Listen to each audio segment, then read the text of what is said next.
राज्यातील घडामोडींचा आढावा पाहण्यासाठी नक्की पहा SB न्यूज चॅनल। लोकसभा निवडणुकीत बहुमताचा आकडा पार पडल्यानंतर आता एनडीएकडून सत्ता स्थापनेच्या हालचाली सुरू झाल्या। दरम्यान दिल्लीत झालेल्या एनडीएच्या बैठकीत नरेंद्र मोदी यांच्या एनडीएच्या नेतेपदी निवड करण्यात आली।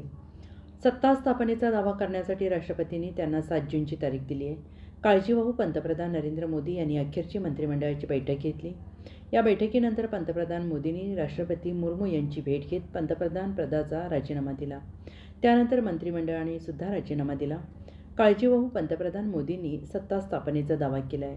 नरेंद्र मोदी पंतप्रधान व्हावेत यासाठी 21 पक्षांनी समर्थन पत्र दिलेलं आहे।